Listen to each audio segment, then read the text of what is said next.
Well, hello there, everyone, and welcome to another episode of Spotlight on Stage, where we shine a light on theatres across Greater Manchester. I'm Michelle Eagleton, the arts and culture correspondent at I Love Manchester. And if you love theatre, you are in the right place. Coming up, I've got an interview with a star from the stage. I'll be telling you the latest of what's on this week at the theatres. And of course, I do like to open the show with an announcement. And this week, I have got an absolute cracker. It has been announced that a premiere is on its way to Manchester next year. Oh, and it's a good one. I am talking about the movie to stage adaptation of 13 Going on 30, the musical. Now, you might have seen the hit 2004 movie starring Jennifer Garner and Mark Ruffalo. Well, this time it is taken to the stage and starring in the lead role of Jenna is going to be Lucy Jones. You'll have seen her in Les Mis, The Baker's Wife, Waitress, Wicked. I think she is going to be absolutely fantastic. And Lucy says it is one of her favourite films, and now getting to know the musical has been the most exciting moment of her career. I cannot wait for this. And of course, Manchester is getting it first. This is the premiere, and it is running from the 21st of September to the 12th of October. And those tickets are on sale now. I can't wait to see Lucy in that show. Those tickets are going to go like hotcakes. If you want to find out more, do head to our website, ilovemanchester.com/theatre. We've got loads more information on there. Now, I have been a busy bee. I caught up with the cast of a musical that is coming to the Royal Exchange this Christmas. In fact, it opens on Saturday, the 23rd of November, and the cast have been hard at work. I caught up with them in their rehearsals to find out exactly what this musical is all about. It's called Spend, Spend, Spend, and it's based on a true story. Take a look at this. This musical sounds absolutely fantastic, but the fact that it is a real story it's based on, it's even more fascinating because I actually hadn't heard about Viv before. I don't know where I've been. Rachel, obviously, you've been with this musical since the start. Tell us a little bit about the story. Yeah, 25 years ago, it's hard to believe. A young couple from Castleford won the football pools, which was Littlewood's pools, in 1961. And they won £152,319, which is the equivalent to around 4 million these days. And bearing in mind this was a very small mining community and they didn't have much money at all. So for them it was absolutely huge. And the press soon grabbed onto the story because it was literally from rags to riches. Despite the fact that the pair of them ticked the box on their little ticket saying we don't want any publicity. They put pressure on them and said, oh, don't worry, we just want to take a few pictures, it'll be fine. It's a really good story, people can get behind it. And little did they know the downside to that. I mean, perhaps the story would have played out the same, given the mixture of personalities, but I feel that was the beginning of the whirlwind that was about to happen. And Viv as a character herself is just, there's so much for us to play with, because she was larger than life, and I feel like she really came into, I wouldn't say it came into her own, but she'd been suppressed for quite a long time and it was a really tough upbringing for her. And I think she always had bigger plans for herself, but felt quite trapped within that time period as well. You're expected to be a wife and look after the house whilst your husband went to work at that time down the mines. And she was a very young mother by the time, she had a child when she met Keith. She was already married, and then they'd had 3 children together, in a very short space of time, so very young parents, a lot of pressure.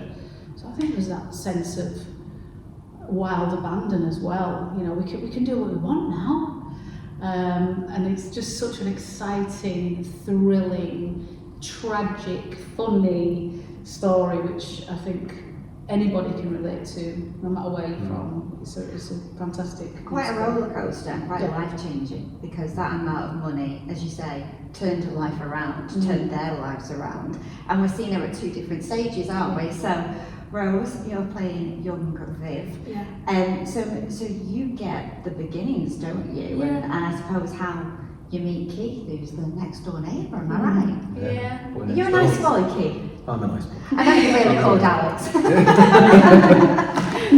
So tell us a little bit about what we see then, because Rachel's just kind of alluding to the fact that, you know, it was hard for her. Yeah, so she marries Matt when she's 16, she has a child with him. They move into her house, and next door is Keith, who lives with his grandmother. And Viv is like trapped in this domestic world of cleaning and cooking and looking after her baby, and she's just not interested in any of it, and she's constantly looking for like an escape.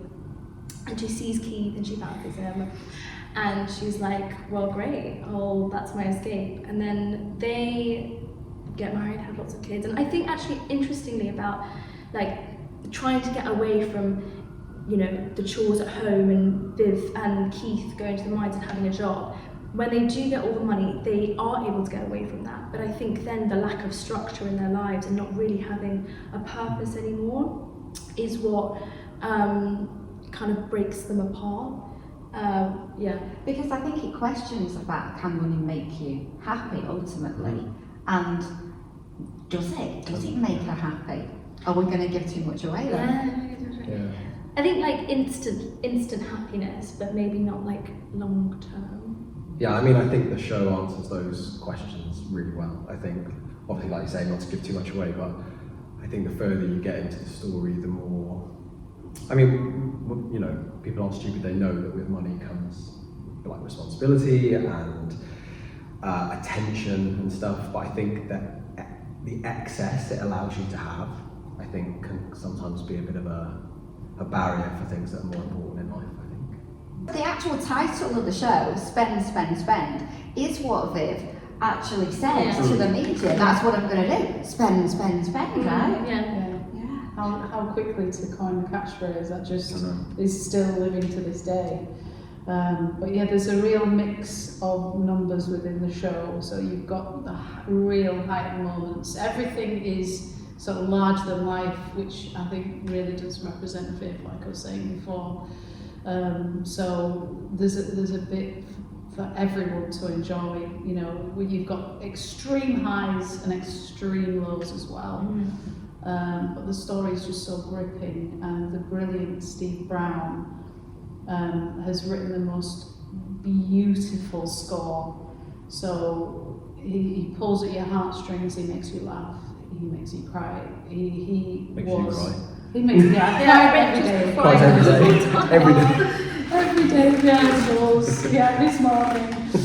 Oh, I had so much fun with that cast that we talked for ages. In fact, part 2 of that interview is coming very soon, so keep your eyes peeled. In the meantime, if you want to go and see Spend, Spend, Spend, as I say, it opens on Saturday, the 23rd of November, and runs all the way until the 11th of January at the Royal Exchange. Now, let's take a look what's on at the other theatres this week. Well, I interviewed one of the dancers from Matthew Bourne's Swan Lake a couple of weeks ago. It is now open at Lowry in Salford. It's running until the 30th of November, and this is a real rule-breaking reinvention of Tchaikovsky's masterpiece. Caused a sensation when it premiered almost 30 years ago. It actually has the males playing the female roles, and it has become the most successful dance theatre production of all time. If you want to catch it, as I say, you have got time. It's here until the 30th of November, but those tickets are going fast. Now, if you fancy a little bit of nostalgia, well, you've got it in a bucket loads over at Manchester's Opera House. Of course, Only Fools and Horses, the musical, is playing there. I went to see it last week, and I can tell you the cast are exactly like the people we know and loved from the TV show. You've got Tom Major as Rodney, you've got Sam Lupton as Del Boy, and they are totally cushy. On top of this, you've got music in it as well, and you will come out really wanting to go and relive those fantastic comedy series from yesteryear. Now, it is on until Saturday, the 23rd of November. So, March 2, my friend, get yourself down there. And staying with musicals over at the Palace Theatre, Blood Brothers opens this week. It is an absolute classic by Willie Russell. It tells the captivating and moving tale of twins who, separated at birth, grow up on opposite sides of the tracks only to meet again with fateful consequences. It's got a superb score, including Bright New Day, Marilyn Monroe, and the emotionally charged hit Tell Me It's Not True. It runs at the Palace until the 30th of November.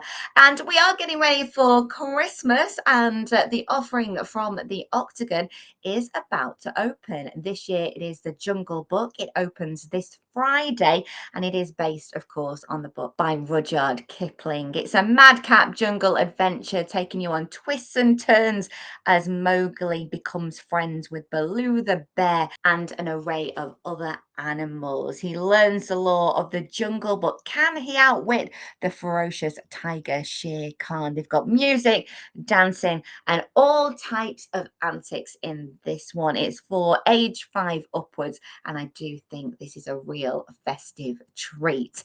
And finally, over at home in Manchester, Peter Piper Productions presents That Love Thing. Manchester-based writer brings 2 decades of poetry to life on stage in his new show. You'll join Peter, Michael, and Meteor, the beloved wheelchair, in this bold and heartfelt story about ordinary love in the not so ordinary world of disability. It runs for just 60 minutes. It is absolutely fantastic. It's directed by Mike Shepherd. If you want to see this, it opens on Wednesday, the 20th of November, and runs till Saturday, the 23rd of November, too. So many things to go and see. You are going to be spoilt for choice this week. And if you want to go to any of those productions, all you need to do is head to our website. You can book tickets there. It's ilovemanchester.com/theatre. We've got loads more information there. We've got reviews. We have got it all. And I will be back next week with more fun here on Spotlight on Stage. I'm here every week bringing you the latest. So do tell your friends, tell your family, follow our Facebook page, and also give us a comment. Have a great week, and I will see you next Monday.